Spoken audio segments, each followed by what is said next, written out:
so difficult being a director in some instances, because so often the vision of the film is just in my head, and it's my job to try to figure out how to get everybody on board to have this shared vision. And, so sometimes, during this process, as I'm playing Ryle or as I'm directing, there's just times when maybe, words get stuck and I don't get it out the way that I want to, or we're running out of time, and, there's always challenges. Every movie is a miracle.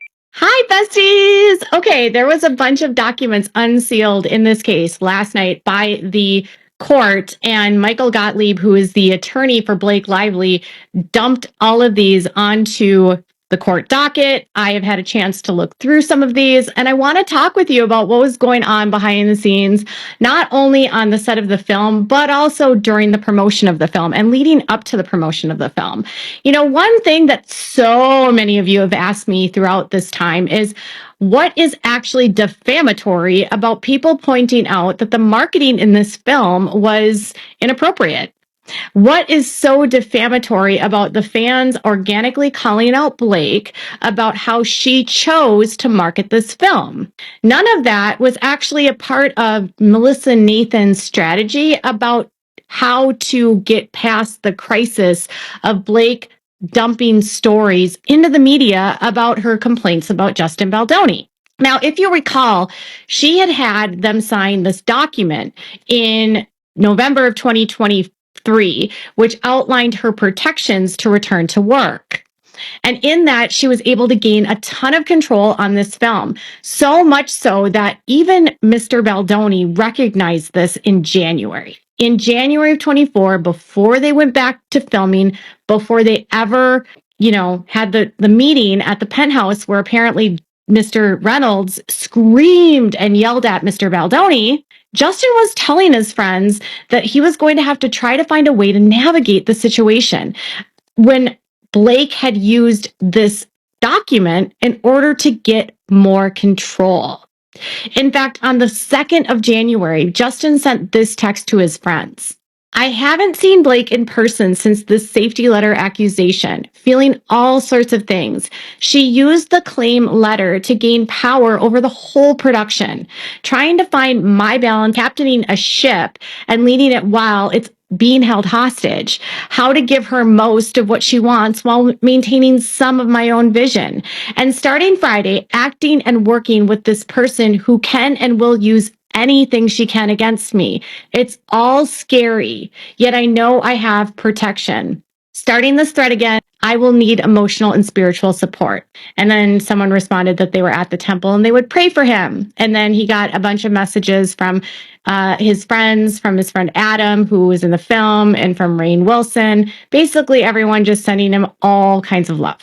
So he was pretty clear that anything he said or did, Blake was going to find a way to twist and use against him. That's kind of what the narrative was. But he was saying this on the 2nd of January, before they ever went back to filming, that she had leveraged this letter to get more control of the film. So this isn't a retaliatory narrative that he developed as a part of this entire situation that has occurred since December of 2024, okay? I also want to note something that behind the scenes, back during the actual promotion of the film, there was a conversation that was happening online that was vastly different than the conversation that Melissa Nathan had put together for her possible narratives that she could do to flip onto Blake. And I figured out why they are so desperate to tie Shasti Flaw to this conversation, because the narrative that started occurring online had to do with the way that Blake and Ryan were choosing to market the film as sort of this flowery summer movie. And that was never a criticism that they ever discussed promoting. And in fact, much of what they were doing was responding to the fact and having to navigate that Leslie Sloan was shopping a story as early as the end of July to the New York Post, to Sarah Nathan, the same person that she actually subpoenaed and tried to claim that the article and the sourcing of that article wasn't her. And text messages that were shared with Brianna Koslow and it looks like a writer, Tatiana Siegel, these are texts that were between Melissa Nathan and Katie Case and the tag group back in 2024 on August 12th. And Katie said, someone has to tell them to grow up. They promoted a movie about domestic violence as if it were a silly rom-com. What did they expect? They also said, we could do a big story on bullying and breaking the strike. And he releases text messages with her. And Katie says, yep, 100%. And then Melissa says, I know this was because of us and Leslie telling me that I was the one who did team Johnny Depp and bots. To be honest, though, the tides were already turning. We saw that. Judd didn't come on until what, Thursday? And they said yes. And they said, we didn't tell Judd to go after the idea that her promo was inappropriate. That happened organically because people saw the actual movie and were like, wait, this is a movie about domestic violence that they were florals to. Zoe sent this to me on Saturday and goes, this is a crazy way to market this movie. Like, come on, we had nothing to do with that. This is crazy. She doesn't have a good reputation. All of this is organic stuff from real people making TikToks, not bots. They never told Jed that the narrative about her should be about the promo and that everyone should be outraged about the promo. And that is exactly what happened organically. And what occurred organically as a result of that is as the kick up was happening, as everything was moving forward, right? The algorithm starts going crazy on TikTok and everyone starts talking about how inappropriate she's acting in interviews. Like something is completely off. This feels weird. Why is she dodging questions? And then they start to take it personally, the victims of domestic violence and Colleen's fans. And that's how I could imagine why people then start searching out other interviews with Blake where she's acting like a bully. And in that space, it would be a perfect place for someone like Shasti to feel safe to share that kind of interview. Because sometimes when you're a journalist, you can't share what you know about the people that you're speaking to. You guard your sources. You don't want to ruin relationships. You want to protect your access. And so sometimes you just keep things to the vest.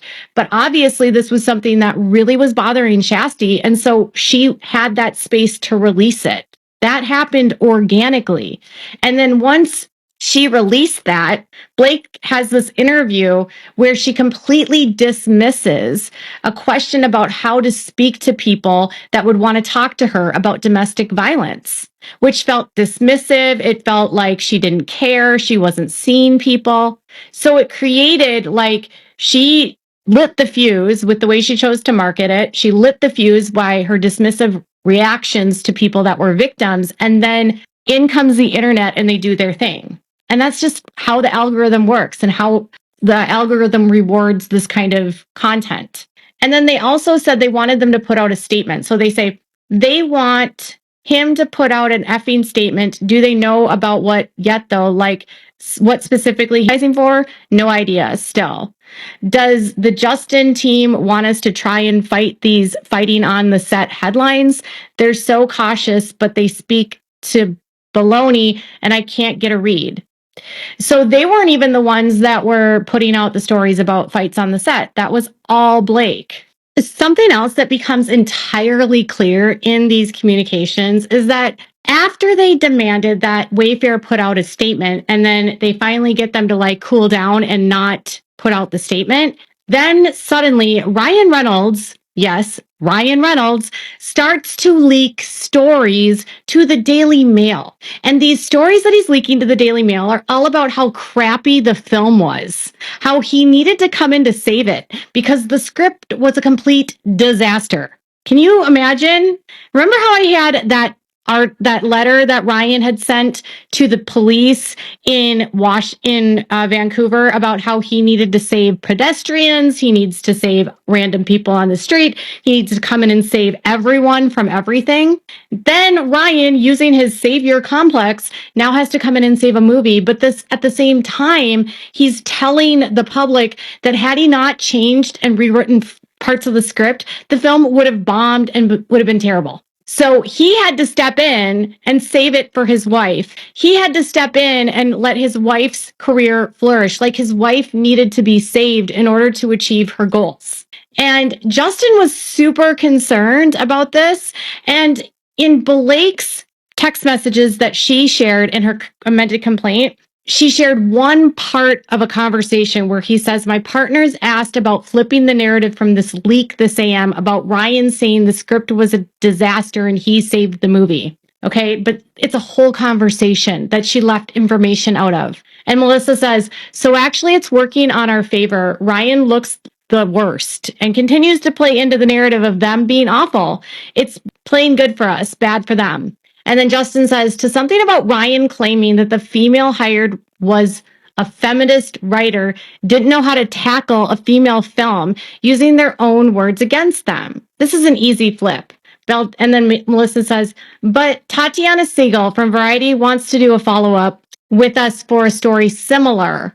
We've have a call with her later. And then Justin says, and the fact that they saved the script from what they think is a disaster after we had a greenlit script and there was a strike, basically implying that they were scabbing, meaning that they were writing during the strike, which is against the rules if you're in the Writers Guild, which Ryan is, which Baldoni says we should 100% lead them to. Oh, that bit I'm all over, Melissa says. It's a man coming in to say his female writer sucks and I need to save it. Let him drown in his own pool. And doing it while there was a strike, Justin says. I'm all over the strike. And then Justin said, there is no truce here. Someone should tell his team that we are ready to fight if they keep leaking this shit. I mean, Danny G, it's going to be bad for them. Legal shit. I'm ready. And then Jen says, I'm sorry, just out of the meeting, Justin. The RR story came out yesterday, and I believe and incurred further backlash. Media is already calling us about the scab issue and what Melissa is talking about for Tatiana Siegel, who is a big film writer. That's the story she's interested in. We need to be smart about how we hit back. Danny G has already communicated this and her teams have been notified. I don't want to lose sight of what the actual issues are. I know with everyone texting you, Justin, and sending you negative press, it feels like it's building, but it's actually not. The overall narrative is still very pro-Justin. I like Tatiana doing a larger piece on how problematic Blake and Ryan's comments are to the unions. So they wanted them to sign a truce, and then Ryan immediately runs to Daily Mail after they refuse to put out that statement, and he says that he needs to save the script because it's crap, and it was a script that was written by a woman with a book written by a woman. That was all Ryan that did that. So the misogyny for me projected here is not that Mr. Baldoni is misogynist.